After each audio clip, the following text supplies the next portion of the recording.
Bueno, muy buenas tardes. Muchas gracias por su presencia en esta segunda sesión del otoño del 2023.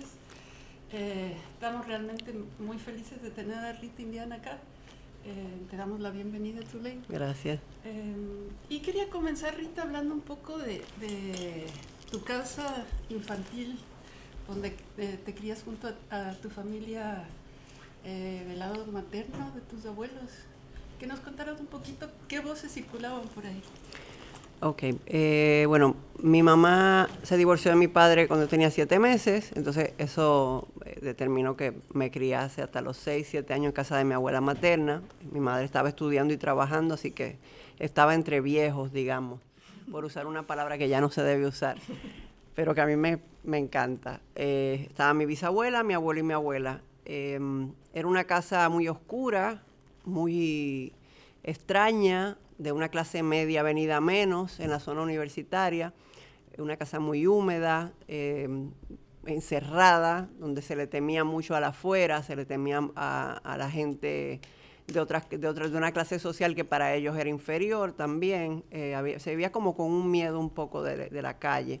Yo estaba sobreprotegida, no sé cómo salí, sumamente abrigada, porque mi abuela había perdido una niña, su primer bebé lo perdió con una neumonía, entonces me sobreabrigaba siempre. Yo siempre, todavía me sobreabrigo, creo que por eso andaba siempre hasta con beanie en el Caribe y suéteres, ¿no? Ahí sudando así, protegiéndome los pulmones. Y en esa casa habían unos libros, los libros que habían eran de mi tío que había estudiado psiquiatría. Eran unos libros muy puntuales. Recuerdo que no los leí hasta entrada ya mi adolescencia. Estaba El túnel de Sábato. Estaban unos Reader's Digest, como unos compendios de selecciones Reader's Digest, que ahí leí Black Boy de Richard Wright y leí El poseso de Ramona Stewart, 2 libros que iban a determinar mi carrera literaria. Y cuando tenía unos 6 años, llegó una biblioteca que siempre celebro de un tío abuelo, hermano de mi abuela, que era arquitecto y tenía dinero y bueno, sus hijos iban a colegios americanos y llegó esa caja grandota de libros para mí cuando ellos se fueron a la universidad. Y ahí llegó Mark Twain en esa caja y llegó Oscar Wilde también. Y nada, aprendí inglés leyendo esos textos y viendo, bueno, televisión también por cable. Pero fueron los libros que me tocaron primero, ¿no? Y también una enciclopedia que me regaló aquel tío psiquiatra, me trajo de España, de mitología griega. Esos fueron los primeros libros. Ahí también habían otras historias, ¿no? Que se contaban de la vida de esos viejos, ¿no? Lo que había sido su vida y su juventud. Algo que yo siempre, de las cosas que más disfruto es esa, ¿no? Escuchar a los otros contar, sobre todo a la gente mayor. Pero hay otra abuela que también, porque yo estaba en un ping-pong un poco, porque mi mamá, como dije, estaba en universidad, trabajo y otras cosas más divertidas que la universidad y el trabajo, y yo estaba un poco pimponeando entre esas 2 abuelas. Y esa otra abuela, que la menciono siempre, que allí no habían libros, más allá de la Biblia y las profecías de Nostradamus, allí lo que había era esos 2 libros muy importantes, pero ella era el libro importante allí. Mi abuela Lucila Figueroa, que llegó del campo a la ciudad de Moca, era comadrona, era una gran contadora de historias, sanadora, y ayudaba a las mujeres de muchas otras formas, ¿no? Y llegó a la ciudad con ese saber, ya no comadroneaba, porque en la capital nadie recurría a ese tipo de ayuda, pero sí enderezaba huesos, ponía inyecciones, ayudaba con tisana, limpiaba a la gente, leía la taza, o sea, el huevo también, hacía una serie de prácticas de ayuda y de sanación. Pero como dije, era una gran contadora de historias, sobre todo de historias de horror del campo y de aparecidos, que eran parte de su cotidianidad. O sea, no las contaba como voy ahora a contar el spooky, no, era como, siempre eran parte como de algo que se cuenta, como que ayer se me quemaron las habichuelas, ¿no? Dentro de una cotidianidad muy, muy saludable para esa extrañeza. Y bueno, y esos 2 ambientes, el de mi abuela materna en su zona universitaria y esta otra abuela que vivía en la feria, que eran unos edificios construidos por Balaguer para sus esbirros, y que mi tío le sacó uno de sus esbirros por poco dinero. O sea que era un ambiente muy extraño el de ese edificio, ¿no? Que ahora siempre en Papi ya empieza a verse ese espacio, pero en el texto que estoy escribiendo ahora, que hablamos un poquito antes, estoy yendo a ese matahambre, a ese primer proyecto que construye Balaguer para premiar a quienes lo ayudaron a limpiar de estudiantes y de intelectuales y de revolucionarios esos primeros años de los 12 años. Y allí es que se muda mi abuela, que no, hasta donde yo sepa no tengo esbirros en mi familia, pero resolvieron con uno de ellos para conseguir ese espacio. Entonces un espacio de una energía muy particular, muy oscura, muy extraña, donde yo pasaba mucho tiempo, ¿no? Y bueno, eso. Y esa traslación, Rita, entre la distancia de esas dos casas y ese mundo, porque también donde tu abuela materna, escuché que había una tía abuela música, que estaba ahí como de backdrop sí, a las tareas, a la vida cotidiana. En ese espacio ya vas armándote historias en la cabeza. ¿Cuándo aparece la primera que publicas? ¿Y dónde aparece? Antes de eso quería contar que en esa casa donde estaba, en la casa de la abuela, que no era comadrona, a mí lo que me gustaba era, yo hacía de chiquita unas misas, me encantaba hacer unas misas, yo era sacerdote.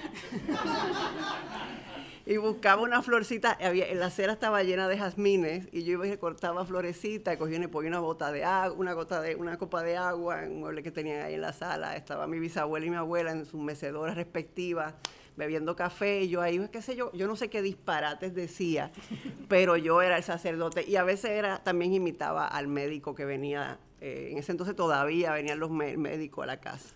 Esos lugares empiezan a aparecer, en la estrategia de Chochueca aparece esa casa de la abuela materna, ¿no? Y la música que se escuchaba. Y sí era una casa, no, en ninguno de los espacios había demasiados libros, pero sí había mucha música. Y en la casa de mi abuela, como dijiste, pues estaba esa tía que también por un divorcio milagroso llega ese piano de cola a casa de mi abuela porque ella ya no tenía espacio para tenerlo en su casa. En la estrategia de Chochueca empieza a aparecer ese espacio, como un poco, es muy extraño. Yo el sábado, el taller que voy a dar, estoy empezando a trabajar un poco la descripción como un acto político con mis estudiantes. O sea, empezando, no, es lo que he hecho siempre en mi trabajo, pero tratando de enseñar la descripción como acto político. Y yo cuando leo esos textos, como La estrategia de Chochueca, que es una novela que escribí de los 19 a los 21 años más o menos, encuentras esas cosas que ya no te gustan de ti. O sea, esa mirada que tenía sobre los espacios, sobre la gente, que yo pensaba que era crítica, pero no era suficientemente crítica, porque no era suficientemente crítica conmigo. Es muy fácil juzgar a los otros en la escritura, y vuelvo a esos textos y digo, wow, qué petulante, ¿no? Qué petulante yo describiendo estas partes autobiográficas, haciendo ficción a partir de esta gente y criticándolas, pero esta narradora es la persona más petulante y más creída y privilegiada, y, o sea, unas voces con las que ya no me relaciono, ¿no? Igual con esos espacios, o sea, empiezo a enterarme también, llega información a mí como esa, por ejemplo, de ese edificio, que fue que Balaguer lo construyó, el de mi abuela paterna, que fue Balaguer quien lo mandó a construir. O sea, esa información yo no la tenía hace 15 años, ¿no? Porque en mi familia todo se maneja, es muy dominicano, yo pienso, ¿no? Que uno no se dice la cosa en la familia, es como todo es un misterio y un secreto. De los misterios se habla abiertamente, de lo misterioso y del horror se habla abiertamente, pero de esas cosas, de la familia, las cosas de la familia que son realmente importantes, de la historia familiar, no se habla.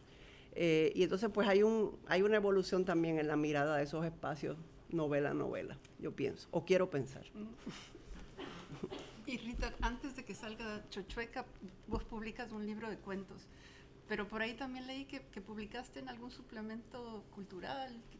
¿Cómo funcionaba eso en Santo Domingo en los 90? ¿Habían revistas literarias? Bueno, en los 90 había muchos suplementos en los periódicos, en los 90, relevantes.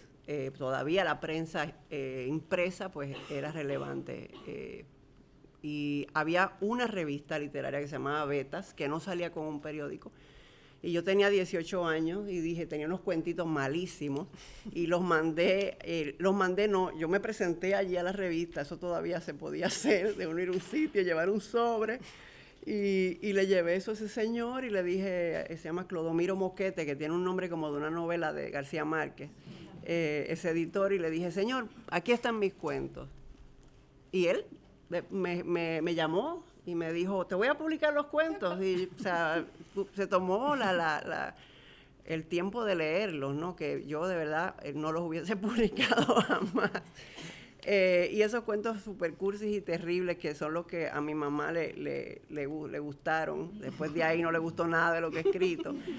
Salieron en esa revista y bueno, y gracias a que salieron allí, pues gente que me leyó en esa revista se convirtieron, un poco me apadrinaron, gente de las artes plásticas, como Raúl Recio, Jorge Pineda, Lana Locua, gente algunas que ya no están con nosotros. Conocieron mi trabajo y me llevaban, qué sé yo, 10 o 15 años y se acercaron a mí y como que me protegieron y me enseñaron lo que sé. Y Rita, sales esos cuentos en la revista, pero después hay una autopublicación de un libro, ¿no? De Rumiantes. Y en el primer cuento de ese primer libro hay una oración que dice, la cosa es que todo tiembla, ¿no? Y mientras estaba yo leyendo, las palabras tiemblan, las historias tiemblan, la geografía tiembla. Quería que nos contaras un poquito cuál fue la génesis de esos cuentos, de dónde aparecieron.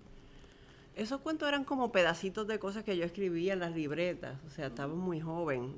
Pienso que después de que salí de la secundaria, yo intenté entrar en la universidad, no pude, o sea, no tenía quizá la salud mental para asumir una carrera, o sea, estar en la academia. También entré en Altos de Chabón a estudiar Bellas Artes y abandoné también la carrera y empecé a trabajar en publicidad, aunque aprendí mucho, fue una escuela, la publicidad, por el tema de la velocidad y de la presión que te ponen de escribir algo, de resolver algo creativamente, a veces en 2 horas, ¿no? Y entonces esos cuentos ya eran cosas que yo tenía en libretas, tenía por ahí en cuadernos, notas que tenía. Eso cuando uno empieza a creerse que sí, que es escritor, ¿no? Y empieza a producir cosas y dije, bueno, una amiga que se llama Lana Locua, curadora, escritora, académica, periodista, bailarina, una tipa impresionante que es una de mis maestros, que murió hace 2 años, muy joven, me dijo, publica tu trabajo, estamos en Santo Domingo, aquí casi no hay editoriales, nadie te va a hacer caso, ya tú publicaste en beta, ya la gente, o sea, públicala tú, saca aunque sea un fanzine en fotocopia, y eso fue lo que yo hice, o sea, cogí los cuentos, los junté, le dije a mami, préstame unos chavitos para sacar esto, para ir a la fotocopiadora y sacar esto, y busqué una amiga que los ilustró, y de ahí salió Rumiantes. Uh-huh. Y la siguiente que sale ya es una novela, ¿no? Que es esta que ahora la miras con una cierta distancia. Con desprecio. Pero es una novela que está como muy en la calle, que está utilizando un lenguaje que me imagino que en esa época, en los 90, no sería un lenguaje que uno encontraba en textos literarios. Y quería sobre todo que nos contaras un poco de cómo funciona ese libro, ¿no? En Ecuador, las fotocopias en los 90, en los 80, hasta principios de los 2000 eran las bibliotecas públicas de nosotros, ¿no? Uh-huh. Y leía que cuando salen en República Dominicana se agota, comienza a circular como fotocopias y en el 2003 lo saca Isla Negra con un prólogo de Juan Duchesne. Y ya te establece dentro de una genealogía, ¿no? Te mete junto a Andrés Caicedo, te mete con Pedro Juan Gutiérrez, te mete con ciertas teorías de Prodillar. Quería un poco que reflexionaras acá sobre ese mundo pre-internet, ese mundo pre-digital, de la manera de circular, que si no hubiera esa genealogía que arma Duchesne, ¿cuál sería la genealogía que armarías tú? ¿Y esa voz de dónde salió? Bueno, esa voz salió, después que publiqué Rumiantes, los cuentos se me hicieron, habían algunas cosas como que fueron semillas de la novela, ¿no? Hay unos cuentos allí que son un poco semillas de esa novela. Yo estaba dándole cabeza a cabeza, quería escribir una novela corta, no sabía de qué escribir, ya había escrito esos cuentitos, pero a mí me pasa siempre que lo que acabo de escribir desde entonces, que no, como que no sé, lo rechazo, ¿no? Es como algo instintivo, no sé, que me pasa como para seguir para adelante, pienso que será. Con el tema de Chochueca yo quería escribir algo contar un poco cómo era la vida mía y de mis amigos, básicamente, cómo vivíamos. O sea, era un grupo de gente muy diversa, gente que venía del skate, que venía del punk, que venía, que bailaban, o que algunos se creían ya pintores que iban a revolucionar las artes plásticas latinoamericanas, y éramos unos pendejos de 16 años que nos creíamos artistas y andábamos por ahí fumando hierba y hablando plano y bebiendo ron. Pero a mí me parecía que había algo ahí gestándose interesante. O sea, yo venía, por ejemplo, de una familia balaguerista, súper conservadora. Había gente que sus padres habían estado presos durante el balaguerato.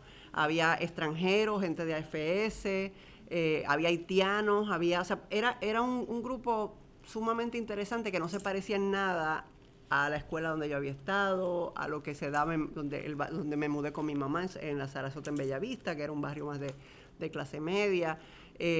No se daba en las reuniones familiares a las que yo iba tampoco. O sea, había algo ahí que yo no podía nombrarlo en ese momento, como lo estoy haciendo ahora, pero yo sabía que era algo de lo que yo quería escribir y que quería mostrarlo. Pero sobre todo yo quería escribir una novela que me interesara leer a mí y que le interesara leer a ese grupo, ¿no? Y empecé a hacer unos experimentos. También estaba fascinado, obviamente, con William Burroughs y los beatniks en ese momento, ¿no? De chamaquita, con el do it yourself, también punk, o sea, escribir sin pensar mucho, ¿no? Si está quedando bien, si se toca la guitarra o no, si soy músico, si leo música, no leo música. Todavía no leo música. Entonces era un ejercicio, ¿no? de escritura y de ver qué pasa y de contar esa vida. Era un poco un ejercicio antropológico, aunque tampoco lo sabía nombrarlo en ese momento así. Pero sobre todo había algo también allí de que llegó la historia correcta. Esa historia pasó de verdad, es autobiográfica. No me pasó a mí, le pasó a mi mejor amiga, lo de las bocinas. De que se robaron unas bocinas y luego no sabían qué hacer con ellas. Entonces había que devolverle las bocinas a la policía. Los speakers, le decimos bocinas. Se robaron el novio de mi mejor amiga era el peor ladrón de la historia. Se llamaba Rodolfo Kunhardt y Vayan Torun, que está muerto, y es el Octaviano de la novela. Ese señor, todos los robos que hizo, una vez se iba a robar un aire acondicionado, se cayó de un tercer piso de un edificio.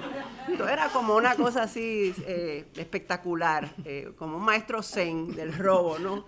Entonces pasó eso, que se robó esas bocinas, y ella llegó a mi casa cuando acababan eso acababa de pasar y ella acababa de devolver, y todo lo que había pasado, fue a mi casa y se sentó y me contó esa historia. Y yo le dije, yo voy a escribir esa historia, Cookie. ¿Tú me permites escribir esa historia? Sí. Y de ahí empezó. Entonces, empecé también todas estas libretas donde yo tenía cosas también trabajando sketches, empezaron a nutrir esa historia también, que es la columna vertebral de la novela. Y en esa época, aparte de los beatniks, ¿qué andabas leyendo? Bueno, si digo que Cortázar no era importante, voy a ser una hipócrita toda la vida. Sabes que ahora todos somos lectores de Cortázar en el closet. Como que de un tiempo a esta parte no es cool decir que uno, ¿verdad? Leyó al maestro y que te influyó. Pues sí, definitivamente. Esa primera novela sobre todo, y creo que La mucama de Omikunle también es un ejercicio cortázariano, del mejor Cortázar, digamos, de ese Cortázar que se parece a Lovecraft, que que no se parece a nadie también, un Cortázar que crea una extrañeza incluso fuera del texto en el que lo está leyendo. Y Rita, en esos primeros años sacas un libro como seguido uno tras otro y vuelves a los cuentos con Ciencia Succión.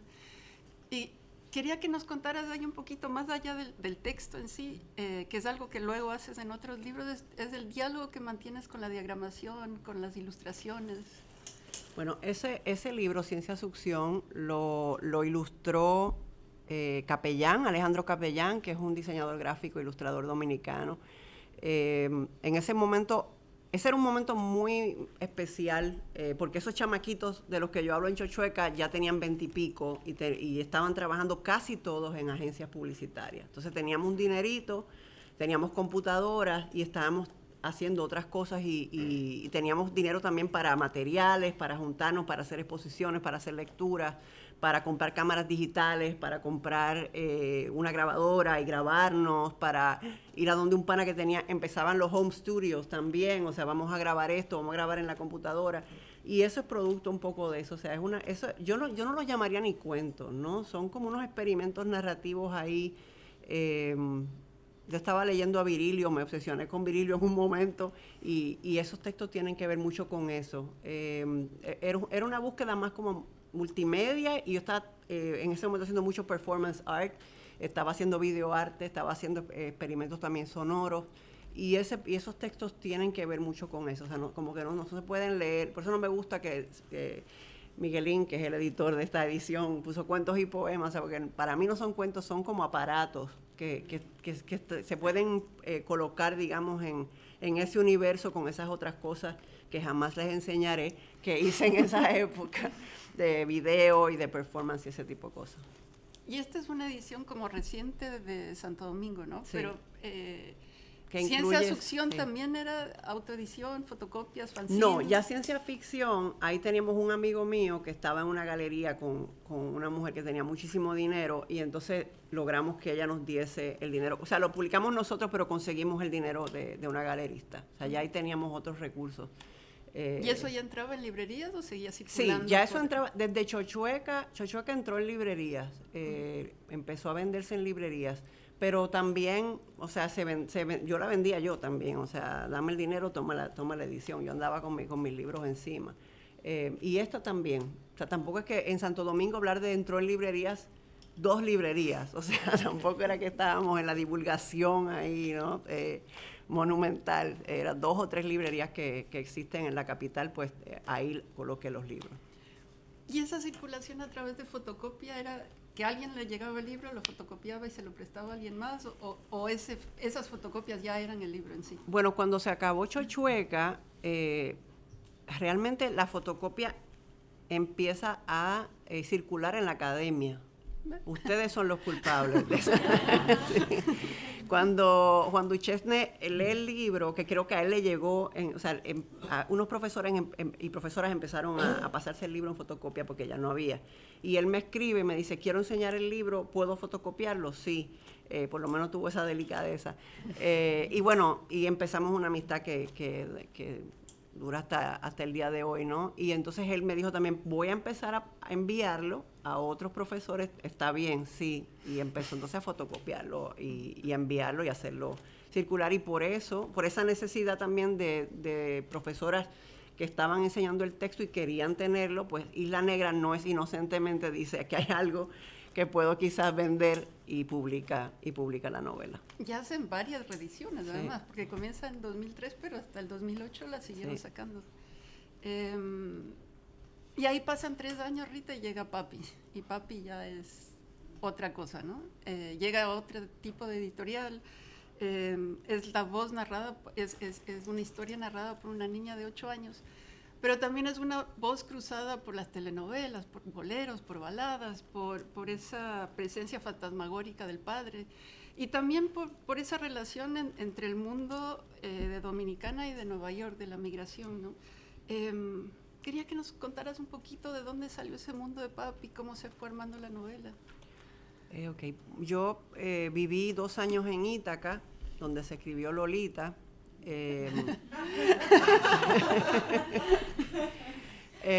Y nada, estando allí, bueno, antes de llegar a Ítaca, hice un viaje a Oslo y tengo unos amigos allí, estaba con un amigo músico y vimos Scarface. Y viendo esa película, me vinieron como flashes y recuerdos de mi infancia cuando yo iba a visitar a mi padre a Miami en el 81, 82, 83. Y viendo esa película, o sea, había una familiaridad en los objetos, la ropa, la música, el imaginario, el personaje. Y yo empecé a entender cosas de mi padre que no se me habían contado y que yo no sabía, ¿no? Empecé como a intuirlas. Había cosas que sí que me imaginaba, pero otras que empecé a intuirlas de a qué se dedicaba él y qué hacía, ¿no? Y entonces, cuando llego a Ítaca, que vengo con eso en la mente, esto es... La gente cree que los escritores nos llegan las ideas, que baja un ángel y la musa maravillosa y súper hermosa, pero a veces son cosas bien frívolas y estúpidas, como un periódico, estaba leyendo un artículo de este tipo que era un estilista corrupto de las celebridades, y había una línea que decía, diamonds like bubblegum pieces. Like a piece of bubblegum, a diamond like a piece of bubblegum. Y yo dije, wow, este es el lenguaje de la novela que yo voy a usar. En esa línea estaba condensado ese lenguaje. Ahí estaba como el exceso, como esa visión como infantil del mundo, de relacionar esa ostentación con imágenes, eso, del lenguaje que maneja uno de niño. Y ahí empezó esa voz de la niña, esa era la voz de la niña. Yo dije, esta es la niña que habla. También yo hacía mucho eso, ¿no? Ese era un ejercicio, una práctica mía, como habla la niña. Yo vivía en Santo Domingo, mi papá en Miami, o sea que yo estaba con mi mamá, que era madre soltera, como quien dice, y él vivía allá. Y yo, para llenar ese espacio, pues I bragged a mis amigos. Cuando yo regresaba de visita a mi papá me compró esto, mi papá me compró aquello, mi papá me compró aquello.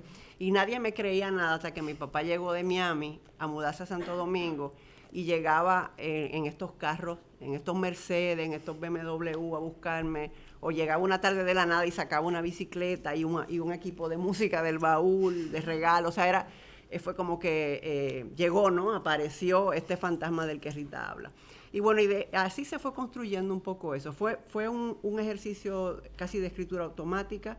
Se escribió en 3 meses. Yo escribía 2 veces a la semana en la biblioteca de Cornell.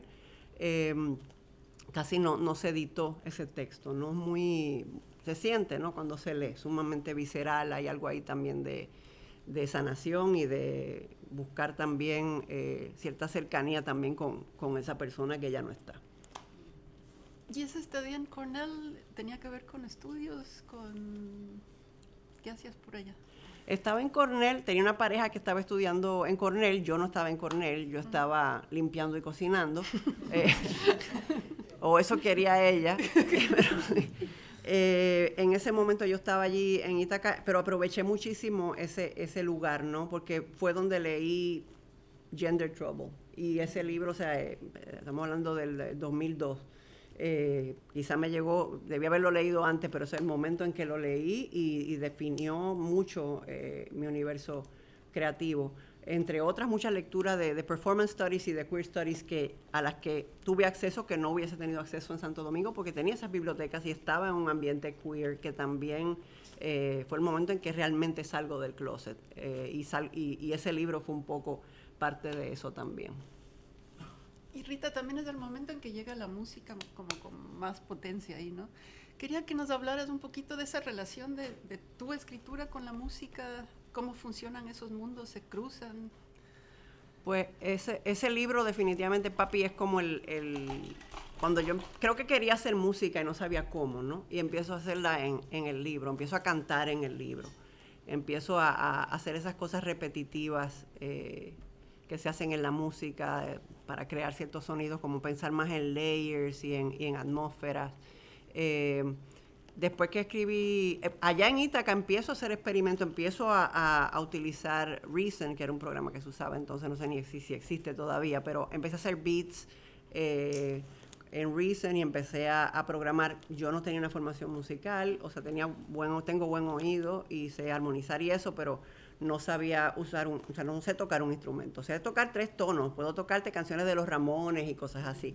Pero empecé a utilizar la tecnología para hacer música y entonces ahí empiezan a llegar una serie de ritmos autóctonos dominicanos y se me hizo muy fácil replicarlos con esta nueva tecnología. Entonces, era una forma de escritura también, era como reescribir esos ritmos que a mí me gustaban, algunos folclóricos, otros populares como el merengue, y empezar a hacer experimentos narrativos. Entonces luego empiezo a escribir letras encima de esos experimentos.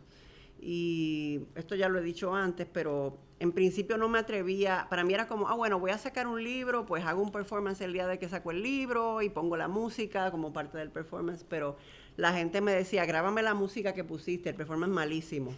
Y yo, ok, pues, dale, ok. Entiendo por dónde me tengo que ir y entonces seguí haciendo esas exploraciones y hasta que, nada, en el 2008 en Puerto Rico es que ya me tiro a hacer ya pensando más como en música popular para consumo más grande. Y 2 años después ya sacas un disco. Sí, Bueno, en el 2008 yo estaba en Puerto Rico, salgo de Puerto Rico, yo que escribo las canciones que serían parte del disco de los misterios en Puerto Rico. Y en el 2009 me voy a Santo Domingo a principios de 2009 y allí formo la banda. Digo, bueno, estas cosas electrónicas que tengo en la computadora, esto va a ser mi partitura. O sea, no puedo escribirla, pero puedo ponerle esta música a los músicos y decir, esto es lo que quiero que toquen, vamos a hacer esto. Y eso fue lo que pasó. Entonces armamos una banda y también sigue siendo un proyecto, yo pienso, narrativo, sigue siendo un proyecto multimedia. Entra Noelia Quintero, que está aquí con nosotros hoy, que es quien se encarga de hacer esos videos que han acompañado a esa música, ¿no? Porque pienso que mucha gente conoce mi música porque los ha visto en YouTube y ha visto esos videos. El de La Hora de Volver, por ejemplo, que fue Noelia, el primero que hicimos así con cierto presupuesto, que era bien poquito, pero no, que fue el que me dio a conocer en Santo Domingo y en Latinoamérica. Y nada, y volvemos ahí, o sea, y que también atrajo a otro público a los libros. ¿Y ahí qué pasa con los libros, Rita? Porque pasan 8 años desde Papi hasta Nombres de Animales. Bueno, Nombres de Animales estaba ya casi terminada. Lo que pasa es que cuando llega la música yo abandono todo. Estaba yo creo que todos los escritores estamos un poco, hasta los que son ricos, hasta los que hacen algo de dinero, siempre estamos resentidos con la cuestión económica, ¿no? De lo que significa hacer un libro y no poder realmente vivir de eso, y cada vez menos, ¿no? O sea, lo poco que recibe uno, lo mucho con lo que se queda la editorial. Ahora cuando uno tiene relaciones con editoriales independientes, ¿no? Y casi uno es amigo del editor, entonces hay unas situaciones ahí de que uno, bueno, tengo pena porque tú estás haciendo este esfuerzo de publicar estos libros y te está bien, pues, o sea, siempre estamos en el lado peor, y tú lo sabes. Entonces estaba muy amargada con la literatura, básicamente, con la idea de que no voy a poder vivir de esto, o no va a ser ahora, ¿no? Porque vivo de la literatura actualmente, aunque tengo que hacer 700 cosas distintas que llamo literatura y no lo son, pero en ese momento estaba muy amargada y quería hacer otras cosas. Y pensaba que era demasiado elitista, y lo sigo pensando, el libro, y quería contar estas historias que contaba en las novelas y que pudiesen llegar a otro tipo de gente. Yo vengo de un país con niveles de analfabetismo terribles, de un área del Caribe, con problemas de educación terribles, y quería que cierta gente a la que quiero y que tenía cerca, que sabía que nunca iban a leer un libro mío, pues contarles una historia y que la pudiesen disfrutar. Y eso pasó en el país y fue hermosísimo. Pero también te abrumó, ¿no? Sí. Llegó un momento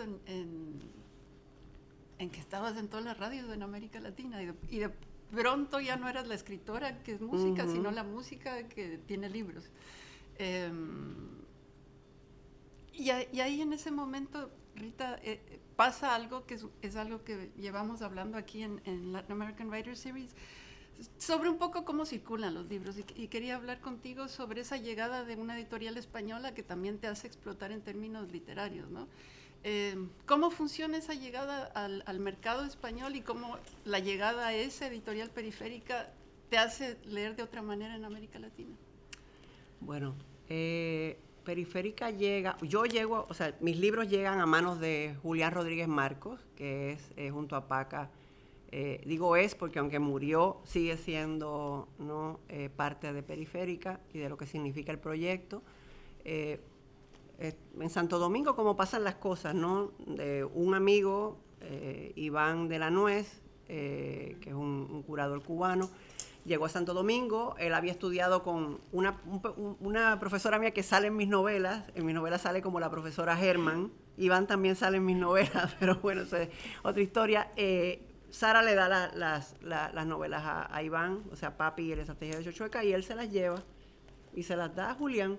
Y Julián me escribió y me dijo, quiero publicar Papi, y yo le dije, feliz de que se publique en España. O sea, ya Periférica era una editorial, o sea, sigue siendo una editorial independiente, pero de mucho prestigio, y ya era una editorial de prestigio en ese momento. Así que fue la mejor decisión que tomé. O sea, en ese momento yo tenía interesada a Alfaguara en Dominicana en publicar nombres y animales. Pero lo que pasa con estas editoriales multinacionales cuando están en nuestros países, esas oficinas pequeñas no significa que vas a tener distribución internacional, sino que a veces te dice, yo publiqué con Alfaguara, pero tú sabes cómo es. O sea, se queda la novela en el país. Entonces dije, no, me voy con esta gente. Y bueno, no me sigo publicando con ellos. O sea, ha sido una gran opción. Estoy en gran compañía, como con el señor Yuri Herrera, que está aquí en primera fila hoy. Estoy en gran compañía y eso fue también un empujón para estar allí, ¿no? O sea, hay dos escritores que admiro mucho, que son Yuri y Juan Cárdenas, que están en Periférica, y yo dije, bueno, si esta gente está aquí, pues yo quiero estar también. Pero ya no en tu último libro, sino en la última novela, Hecho en Saturno, ya como que se abre ese abanico de Periférica y te publica una editorial chilena en Chile, te publica una editorial mexicana, Océano en México, y te publica Laguna en Colombia. ¿Eso es por pensar en llegar de una manera mejor a América Latina o de dónde salió esa decisión? Sí, esas son esas cosas que le proponen a uno los agentes, que no sé si son buenas ideas, ¿no? Todavía estoy cuestionándome si fue una buena idea, no estoy tan segura. Fue un experimento, ¿no? También pienso que esas colaboraciones con pequeñas editoriales, no solo por el beneficio de que quizás me van a leer más en esos países, también porque colaborar con editoriales independientes latinoamericanas me parece importante, ¿no? Así que ese es un question mark que vamos a dejar ahí. Rita, ahora que estuve releyéndote todo junto, había momentos que me salía un rato y estaba oyendo a Carpentier, estaba oyendo a Cabrera Infante, por ahí me apareció Lezama Lima. Quería que nos hablaras un poquito de tu relación con el canon caribeño y latinoamericano, si lo hay. Sí, bueno, por esos autores que mencionaste, el canon cubano para mí es el canon más relevante, que ha sido el más relevante para mi escritura, hasta para mi constitución emocional, psicológica y espiritual. Son escritores que me mostraron una forma de ser caribeña, de ser queer, de ser irreverente, de ser experimental, de escribir con el cuerpo, de no tenerle miedo a las cosas grotescas, a lo abyecto. O sea, Vigilio Piñera, Lezama, Reinaldo Arenas, son, de verdad, es que lo siento tan cercano que ya, o sea, es más allá de lo literario, ¿no? Son como familiares, están siempre, y vuelvo a ellos, y no de forma, espero no formulaica, sino es que son como un abecedario, ¿no? Al que tengo que regresar porque es el abecedario con el que escribo. Y ahora más que nunca, o sea, el texto que estoy escribiendo ahora creo que es el texto, digamos, en ese sentido que hace más homenaje a esa escritura y a esa escuela cubana de la novela, sobre todo. Y en Hecho en Saturno ya aparece Cuba como lugar geográfico, ¿no? Aquí de pura curiosidad, porque estamos acá contigo, en esta nueva novela se conecta con el mundo de los últimos dos. Se conecta, sí, es el mismo universo. Yo a partir de La Mucama empiezo a trabajar un universo con personajes que lo comparten, ¿no? La Mucama pues es un texto más raro que pasa en varios tiempos, pero esa capital del 2001, donde está Argenis y aparece su papá, aunque sea mencionado, aparece en Hecho en Saturno, aparece el padre, aparece Niurka, y en esta novela nueva aparece Niurka como un protagonista, como uno de los personajes principales, que es la tía de Argenis, que estudió psiquiatría en Madrid, ¿no? Regresa ahora a un personaje muy importante. O sea que sí, es un mismo universo, y yo creo que va a ser el mismo universo en el que se van a desarrollar mis novelas de ahora en adelante hasta que me muera. Está ese mundo de esa gran literatura cubana, pero también hay una conexión con Cuba, de que tú fuiste a la Escuela de San Antonio de Cine. Hiciste unos talleres ahí con García Márquez. Sí, bueno, yo siempre soy la pegada de los que están estudiando, porque como no, siempre rechacé la academia, pues estaba ahí como de forma tangencial en donde se hacían buenas fiestas, y en San Antonio se hacían buenas fiestas. Entonces fui a visitar en 2 ocasiones a dos amigos que estudiaron, 2 amigas que estudiaron allá, Laura Parra y Pedro Carrasco también estudiaron allí. Tengo muchos amigos que estudiaron allí, y en un momento fue su directora también una dominicana, Tanya Valete, que es una de mis mejores amigas también. Así que fui también en otro momento a visitarla a ella. Y bueno, lo de Cuba, lo dije ahorita, tengo un bisabuelo cubano que nació en Matanzas, se fue a Kansas con su madre, que ese es el papá de la soprano, ese bisabuelo, y su madre era también soprano. Se fueron a Kansas, creo que pasaron muchas penurias, él estudió allí y después llegan a Santo Domingo. Pero mi relación con Cuba no tiene nada que ver con él, o al menos, bueno, quizá de forma ancestral sí. Es una fascinación muy, muy personal que comparto con mi esposa, o sea, de un país maravilloso, de una cultura impresionante. También el tema de la religión, Yoruba Lukumi, que practico, que estudio, que respeto, y que es también una fuente de sabiduría y de inagotable también para la creación literaria y para la creación musical mía. Rita, antes de seguir ya metiéndonos en tus últimas novelas, quería que nos hablaras un poco sobre una decisión que es obviamente política de escribir en dominicano y no en ese español neutro que a veces se espera, ¿no? Para que circulen mejor los libros, para que viajen mejor de alguna manera. Desde un inicio está esa lengua dominicana, ¿no? ¿Te lo pensaste? ¿Salió así? ¿En algún momento hiciste alguna reflexión sobre eso? En principio, yo creo que es que no tengo otra opción. Yo no manejo otro español. O sea, ¿en qué español voy a escribir? O sea, ese español neutro no lo conozco, no conozco ese español. O sea, no puedo escribir en él. Yo no tengo, incluso últimamente me he dado cuenta que las voces narradoras que me utilizan a mí, o sea, son voces narradoras sobre las que no tengo mucho control. Existen, y cuando yo quiero controlarlas, las deformo, se convierten en otra cosa que no es literatura ni arte, se convierten en un adefesio que no funciona en el papel. Entonces, son voces narradoras que trabajan a través de mí, que se manifiestan en el papel, y yo soy un poco, no sé, como esos hombres que salen con las vacas, ¿no? A transportar esas vacas de un pueblo a otro, ¿no? Y yo voy ahí más o menos, pero esas vacas son las que van para adelante. Y me obedecen a veces, ¿no? Porque les canto, porque les digo, porque las llevo, pero es una fuerza, esa cosa narrativa, por lo menos como yo la trabajo, tiene más control a veces que yo. Y entonces sale así. En el texto último es un texto, digamos, más neutro, como tú lo dices, porque no hay tanto slang, que no es lo mismo, ¿no? Cuando yo digo hablar en dominicano no es slang, es un tipo de dominicano con una sintaxis particular que no tiene que ver con el slang. Entonces, el slang sí se ha venido reduciendo a partir de la mucama. Porque, hace poco vi un video, una entrevista de Jeanette acabando con los escritores que usan el slang, y dije, gracias a Dios que ya no estoy usándolo, San Jeanette, porque Jeanette decía que era muy de clase media alta, ¿no? De privilegiados estar hablando en slang, y me parece que sí. Entonces, como decíamos al principio, hay cosas, vicios de los que uno se va limpiando, y cosas que se va dando cuenta, ¿no? Que son el mismo privilegio hablando en el texto. La ceguera hablando en el texto, el racismo hablando en el texto. Y esa es una, ¿no? O sea, sé que sigo escribiendo en dominicano, pero el slang sí se ha ido.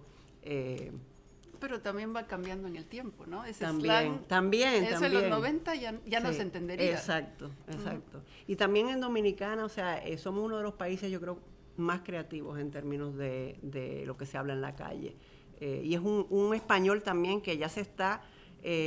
lo que le pasó al francés, ¿no? Del latín al francés las palabras se fueron contrayendo, ¿no? Y pasa, o sea, nosotros por ejemplo decimos, le dieron, le dien, me llevaron, me llevan. O sea, ya es la síntesis máxima de la oración, ¿no? Y de la palabra y de los tiempos verbales. Y entonces eso es algo que me gusta retratar también como documento en el texto. Y Rita, acá te voy a abusar de tu generosidad, porque con la mucama vos juegas todo ahí, ¿no? Hay saltos en el tiempo, te zambulles en el mundo yoruba, salto al siglo XVII con los bucaneros, XVIII y XIX con Goya, Lovecraft, ciencia ficción distópica. ¿Cómo armaste esa novela? ¿De dónde salió la idea? ¿Cómo la fuiste armando? ¿Cómo la llenaste de carne? ¿Cómo la editaste? Bueno, hace como 2 días que di una clase de esto, así que lo tengo fresquito. Es una novela que nació, digamos, como estructura. Es una novela, obviamente, es una estructura bien complicada. Entonces, esos huesos fue lo primero que cobró forma, esa estructura extraña que tiene de tiempos y de saltos en el tiempo. Pero nace de algo muy básico, querer escribir una historia de piratas, de aventuras, de tesoros perdidos, de tesoros encontrados, de lenguajes perdidos, de códigos, de mapas. En mi isla, La Hispaniola, que comparte República Dominicana y Haití, fue donde se dio esto de los bucaneros, ¿no? Entonces también era algo como muy cercano, y en ese lugar, en la costa norte donde estaban esta gente, estaban los bucaneros, que son piratas de tierra, para los que no sepan. Estaba la casa donde yo pasé mucho tiempo a principios de los 2000, en esa época en que estábamos experimentando con un montón de cosas y usando muchas drogas también alucinógenas, en el norte de la isla, en Sosúa, que esa es la playa que sale en la novela. Entonces, a veces hablábamos mucho de la sensación de como de palimpsesto, ¿no? De épocas, de tiempo, de estar en ese lugar donde estaban esta gente antes y estuvieron otros, y donde hubo taínos que fueron casi exterminados por completo en el Caribe. O sea, toda esta gente que estuvo ahí, nosotros ahora haciendo arte, era como extraño, ¿no? O sea, ¿qué significa esto que estamos haciendo? ¿De qué se trata esto? En ese entonces hacíamos mucha arte-acción, que eran casi ceremonias, ¿no? De estar en el presente, de pararse en un arrecife y estar allí parado y esperar a que cayera el atardecer. Había un amigo que se llama Orlando, que pintaba siempre. Aquí hay una persona que conoce esa playa. Me callo, ¿verdad? Ya me callo. Yo voy a revelar los secretos, déjame quedarme callado. Pero bueno, Orlando, un amigo nuestro, esto es muy bonito, pintaba siempre, ¿cómo que se llama la montaña?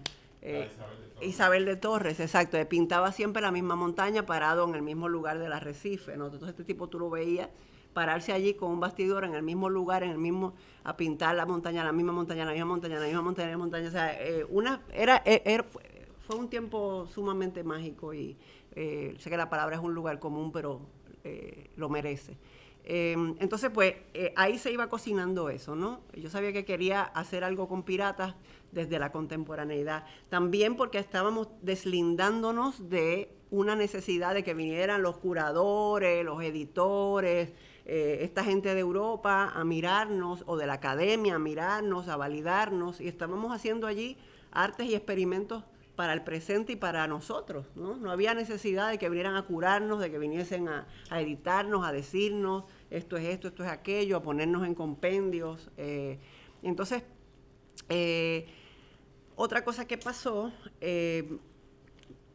yo sabía que quería hacer un viaje en el tiempo, ¿no? Y primero empezó porque ¿cómo voy a estar yo hablando de piratas? Tendría que ir yo al mundo de los piratas. ¿Cómo iría yo? No me conviene con un cuerpo de mujer, porque obviamente viajar en el tiempo al pasado con cuerpo de mujer es muy peligroso. No se lo recomiendo a nadie. Entonces tendría que este cuerpo cambiar, ¿no? Para viajar al pasado, y empiezo entonces a trabajar ese personaje. Y empiezo a pensar también en Olokun, que es una deidad, la deidad que aparece, una deidad yoruba, que es el fondo del mar, que es la historia, que es también el traslado de las personas esclavizadas, ese traslado a las Américas. Olokun es hermafrodita, Olokun es lo que no sabemos, básicamente, lo que permanece oscuro. Y empiezo a pensar en eso. Hay un pataquí en el que hay dos hermanos, uno envidioso y el otro triunfa. Los pataquíes son los mitos con los que habla el oráculo de Ifá en la religión yoruba. Y ese pataquí escuché eso de estos dos hermanos. Hay uno que el envidioso, el que triunfa queda ciego y el envidioso es premiado. Y entonces esos dos personajes, y aquí yo necesito dos personajes, pero antes de eso, yo quería escribir un libro sobre una estafa. Ahí fue que entonces se llegaron los huesos de la novela. ¿Por qué? Por lo que hablábamos ahorita de el artista estafado, el artista que siempre está amargado porque no puede vivir de su trabajo, porque lo estafan, porque todo el mundo te estafa, porque las editoriales te estafan, porque te estafan, o sea, aunque no quieran hacerlo, ¿no? O sea, te dan bien poquito y eso uno se siente siempre estafado. Entonces, ¿cuál sería la estafa? También me gusta mucho todas estas historias de falsificación, me encantan los falsificadores de arte, o sea, esas historias y esos trabajos y la ciencia de falsificar una obra de arte. Entonces, ¿cuál sería la estafa y la falsificación? Bueno, no sería una falsificación, sería la estafa perfecta, sería poder viajar en el tiempo con un pintor que pinte como Goya, que pinte unas cosas en Santo Domingo, con ese afán que tenemos los latinoamericanos de que descubran a un Goya en nuestro país, que pintaba mejor que Goya, antes que Goya, ¿no? Es una cosa muy latinoamericana, yo siento. Entonces, que viajara en el tiempo, que creara unas obras allí, las enterramos y las descubrimos. Eso loqueras en las que me paso yo la vida pensando. Y dije, pues, esa es la novela. Va a haber un pintor que lo vamos a mandar para allá, para donde están los piratas, los bucaneros, y va a pintar allá. Pero ¿cómo va a pintar? Y entonces me puse a investigar. La primera imprenta creo que llegó a las Américas, a México. Y entonces dije, estos bucaneros van a interceptar esa imprenta y va a llegar a República Dominicana. Entonces, si eso hubiese pasado, yo sería Jorge Volpi y no Rita Indiana. Entonces, ¿qué pasa? Nada, ahí empiezo a armar toda esa estafa de la mucama, básicamente. O sea que, pero todo eso no hubiese pasado si yo una tarde, al atardecer, estaba con mi hijo Daniel en la playa, estaba chiquito, y yo todavía estaba resolviendo cómo va a viajar esta persona en el tiempo, a pintar estos cuadros, cómo se va a dar esta estafa. No quiero que sea máquina, no quiero que sea una cosa aparatosa, tecnológica. Y mi hijo, estábamos en el borde de la playa en San Juan, que se ve la muralla colonial, y habían unas piedritas ahí en la playa, y él cogió una piedrita que estaba llena de limo verde, y me dice, no estábamos hablando de eso, los viajes en el tiempo, la gente cree que va a ser con máquinas. No, es con esto. Y me enseña la piedra así como llena del limo de la playa. Y yo, wow, a ella todo. todo. Y ahí ya el download completo vino de la novela y de cómo se iba a resolver todo, ¿no? Y bueno, ahí llegó la anémona. Y bueno, más o menos eso. Nos faltan muchas cosas, pero eso es un esbozo. Y Rita, hablando de esa anémona, ¿por qué se puso tan... Porque era mejor título. Pero no. A mí me gustó. Eso me lo propuso, o sea, lo propusieron Achi, que fue quien lo tradujo, y la editorial, y a mí me encantó. La verdad me gustó más que el mío. Pero el mío tengo que decir que fue mi esposa que me dijo, ponle ese título porque era, se llamaba Olokun, la novela, primero. Y Noelia me dijo, no, ponle la mucama, que era el nombre del primer capítulo, era al revés. Y es hermoso porque es como medio fairy tale, la mucama de Omiculé. Pero Tentacle me gusta también, o sea, es como más sci-fi, tiene otro punch. Sí. Así que bueno, que convivan. Pero tiene como la música esa en español que ya te vas metiendo en la Sería novela. Omiculés Maid. Pero es que en inglés suena como muy realismo mágico, ¿no? O sea, es como un título como de una novela de realismo mágico de los 80. Y entonces prefiero Tentacle.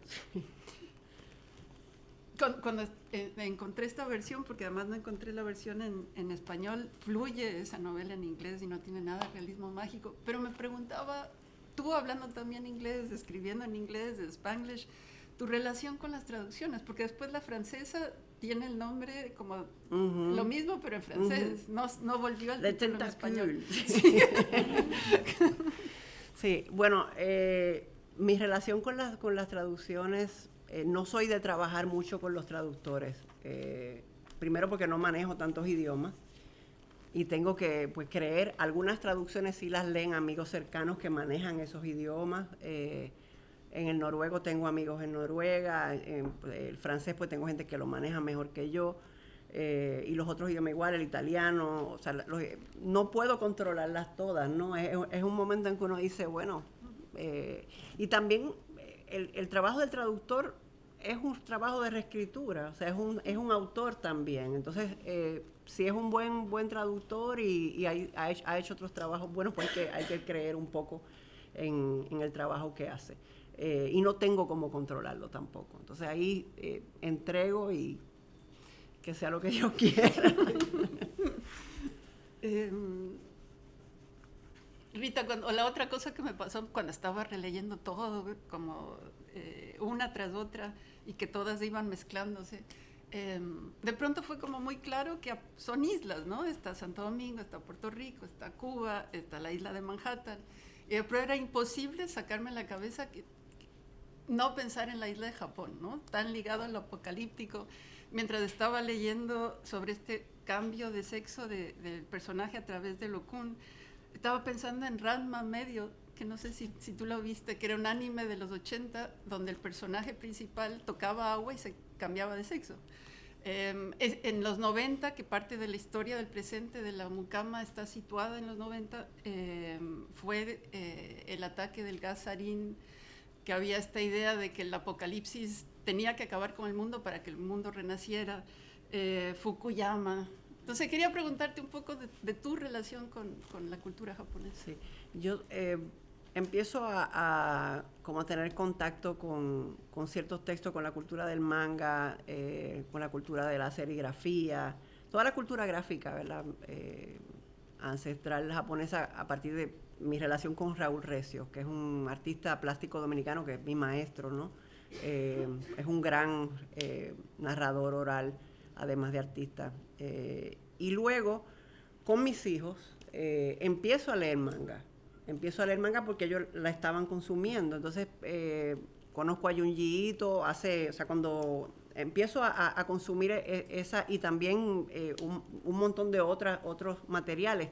Tengo un hijo ahora que estudia en Columbia, que estudia East Asian Studies, entonces también, o sea, desde pequeñito lo venimos acompañando en las lecturas que le interesan. O sea, yo, por supuesto, o sea, estaba fascinada con Mishima de adolescente y hay un montón de otras cosas japonesas, pero es con mis hijos con quienes encuentro como que un lugar, sobre todo con Junji Ito, ¿no? Que es tan Lovecraftiano, que se ve en las novelas y que se está empezando a ver más ahora todavía. Y enseño en la universidad, en escritura creativa enseño manga. Es increíble que muchos escritoras y escritores, ¿no? que están en el MFA y nunca han abierto un manga, ¿no? Que para mí es por favor, o sea, un mundo literario. Hay escritores que dirían que es una herejía que yo diga que eso es literatura, pero para mí es literatura y muy buena literatura, ¿no? O sea, abre un universo de visual, sensorial, que a mí me ha sido sumamente útil. Pero Japón no solamente como productor de una cultura que están consumiendo los de la generación de mis hijos y las que vendrán, ¿no? Como una, digamos, para ellos es lo que era para mí la cultura americana. O sea, esa es la luz al final del túnel, es para allá que van, y la coreana también, la cultura asiática en general. Entonces, si miro hacia allá, quisiera mirar con muchísima más profundidad, pero yo, y en ese caso soy un poquito extractivista, como dijo Yuri una vez, uso lo que me sirve, ¿no? Entonces, del manga uso mucho lo que reconozco como ya mío en el trabajo de Junji Ito, y esa extrañeza y ese grotesco y esa cosa abyecta del cuerpo que también está en Lovecraft y que aparece en la mucama de forma evidente. Y ya acercándonos más para lo reciente, Rita, aparece Hecho en Saturno, y ahí aparece como la figura de los revolucionarios, como de la generación anterior, otra vez como la figura paterna ligada a esa revolución. Y si en nombres de animales había como una búsqueda de nombrar lo otro, me parece que en Hecho en Saturno hay como la necesidad de nombrar el pasado reciente dominicano, ¿no? Quería que nos contaras un poco cómo se fue armando esa novela a través de esa idea de lo masculino, de la revolución, de Cuba. Bueno, es un libro que no sería posible sin una amistad, sin varias amistades, ¿no?, que hice en mi adolescencia. Como te conté, yo vengo de una familia balaguerista y no me enteré que Balaguer era un asesino hasta mis 14 años, cuando encuentro estos amigos fuera de la escuela a la que yo iba, algunos de la escuela también, pero que eran de otros cursos. Y son los que me edifican en ese sentido y me dicen, mira, esto pasó, me enseñan, me cuentan de sus padres, de esto. Yo vivía en una burbuja, la burbuja de mi familia, ¿no? Este gran hombre, muchos no saben, o sea, para los que no saben, una cosita cortita, el doctor Joaquín Balaguer era el que escribía los discursos de Trujillo, ¿no? Un poco una especie de mastermind del trujillato, un intelectual, escritor, que cuando Trujillo muere aprovecha la coyuntura de la revolución y esto, y bueno, apoyado por Estados Unidos, sube al poder en el 66. Del 66 al 78, ese periodo se llama los 12 años, es una dictadura, algunos dicen dictadura blanda, es una dictadura en la que murieron más de 10.000 personas y desaparecieron otras, ¿no? Sobre todo estudiantes, intelectuales, periodistas, revolucionarios, exiliados, muchísimos más. El Balaguer en el 78 pierde las elecciones y entra el Partido Revolucionario Dominicano por 8 años. Y en el 86 Balaguer vuelve al poder, pero es un Balaguer nuevo, es un Balaguer que se ha lavado la cara, es un Balaguer democrático, que ya no mata gente, no desaparece gente. Y entonces, obviamente reescribe los libros de historia y nos olvidamos de esos 12 años. Y entonces es el momento en que empiezan a escribirse las novelas trujillistas de forma compulsiva, ¿no? Que yo pienso que también hay algo ahí de borrar esos 12 años. Aquel era el malo, yo no. Entonces, yo recuerdo libros de historia nunca, hasta en high school no se hablaba de los 12 años, no se hablaba de eso. No estaba escrito en los libros de historia. Y entonces ahí dura 10 años más, donde se convierte en el padre de la democracia dominicana. Y entonces, esos 80, porque yo nací en el 77, o sea que el 78 él sale del poder de los 12 años, esos 80 es 80 y 90, mi infancia y mi adolescencia. Son ese periodo amnésico, como yo lo llamo, de ese balaguerato. Y que en esos 80 y esos 90 donde yo conozco a esta gente que me cuentan de esta otra etapa y empiezo a obsesionarme con la época y con esa Latinoamérica que yo tampoco conocía porque no vengo de ese background, de esos padres. A obsesionarme con esa historia que no era solamente la historia de mi país, sino que era algo que estaba pasando en el mundo entero, ¿no? Y a conocer esos padres y a entrevistar a esos padres y a hablar de lo que habían pasado, de sus 6 meses en la cárcel, de sus torturas, de la solidaridad internacional, de los viajes que hacían, de cuando fueron a China, de cuando, o sea, toda esta digamos, mitología, por llamarlo de alguna forma, impresionante. Pero entonces también me tocó, cuando gana el PLD, ver cómo algunas de esas figuras de las que estoy hablando, que todavía admiro y quiero, se convierten en políticos de carrera y todo se va a la mierda. Entonces ahí ya se acabó ¿verdad? El discurso, se acabó la historia contada y entramos en el mundo de la acción y de la corrupción. Y ese es un libro que es producto de eso, ¿no? De mirar eso, de mirar esas historias, de mirar las relaciones también de familia que se dieron de esos hijos con esos padres que subieron al poder, que estuvieron toda la vida manejándose de una forma con esos hijos, educándose a esos hijos de una forma y luego convirtiéndose en otra cosa. Y de eso trata Hecho en Saturno. Y tu siguiente libro, que es el último por lo pronto, que son los trajes, que son cuentos, aparecen personajes que aparecen en Hecho en Saturno, y está como sobrevolando Balaguer, sí, todos los textos, ¿no? Sí. Está esa presencia de un Balaguer que, como lo acabas de mencionar, no acaba de ser descubierto, ¿no? No acaba de ser nombrado. ¿Por qué la necesidad de hacer estos cuentos que además saltan en el tiempo, ¿no? Son como varios momentos distintos de Balaguer. Esos textos, esos cuentos eran parte de Hecho en Saturno. Eran capítulos de Hecho en Saturno. O sea, Hecho en Saturno era esta novela otra vez abigarrada como La Mucama, y entonces eran capítulos intercalados, uno con Argenis, en su lineal de Argenis, y entonces estos capítulos miraban al pasado de la familia de Argenis y volvíamos a Argenis. Y a mí se me metió una loquera y dije, esto no quiero una novela sumamente lineal, sumamente sencilla, y pues quedó Hecho en Saturno como quedó, y quedaron estos residuos de la novela que se publicaron. Miguelín de alguna forma me obligó a publicarlos porque yo los había tirado en una gaveta, estaban por ahí, una gaveta no, un folder en la computadora por ahí perdido, y se publicaron. Entonces son textos para leerse junto con Hecho en Saturno, o sea, son el mismo texto básicamente. Y Rita, me parece que Mandinga Times también es parte de La Mucama, de alguna manera, ¿no? Por lo apocalíptico, por lo que estaba pasando, y porque salía en el 2020 con la pandemia encima, ¿no? Quería cerrar un poco para abrir al público las preguntas, que nos contaras sobre ese último disco y la cercanía que tiene con tu literatura última. Sí, a partir de La Mucama, o sea, es evidente en el texto, pues hay una visión sumamente doom, como se dice en inglés, del mundo, ¿no? Yo vengo del Caribe, y todo empezó por la cuestión del blanqueamiento de los corales. O sea, fue como la primera cosa que de verdad me habló de entender este mundo que se nos está muriendo. Y esos corales que producen un montón de oxígeno y se están convirtiendo en huesos de muertos debajo del agua.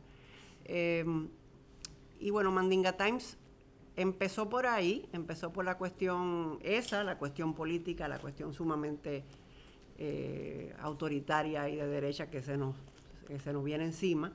Y Noelia la llamaba, la canción Mandinga Times, un periódico del fin del mundo, ¿no? Y es un poco la canción que titula el disco, es un poco eso. Yo soy muy pesimista, últimamente con la edad me he puesto más, y ese disco empezó por ahí, pero empezamos a trabajarlo en el 2019 con Eduardo Cabra, y llegó la pandemia. Se nos vino encima la pandemia durante la grabación del disco, entonces ya no era un chiste, ya no era sátira, ya era algo mucho más serio. Y bueno, el mismo disco fue cobrando como una seriedad y una densidad que no pensábamos que iba a tener. Y la disquera no quería lanzarlo en esa fecha, o sea, quería que esperara. Yo dije, no, este es el momento, o sea, no voy a ver un peso otra vez, pero el disco que salga, este es el momento de que este disco salga, ¿no? No es un disco, tiene algunas luces, ¿no? Como hay una canción que se titula Claro Oscuro, hay unas luces allá al fondo esperanzadas, ¿no? De que podamos salir de este desastre. Pero es un disco, yo creo que muy pesimista también. Bailable en algunos momentos, un pesimismo bailable, pero yo creo que de eso está hecho el que tengamos un futuro, que podamos ser pesimistas y ver a la cara el lugar en donde estamos y la seriedad del lugar en donde estamos, y que podamos encontrar soluciones, o por lo menos empezar a buscarlas.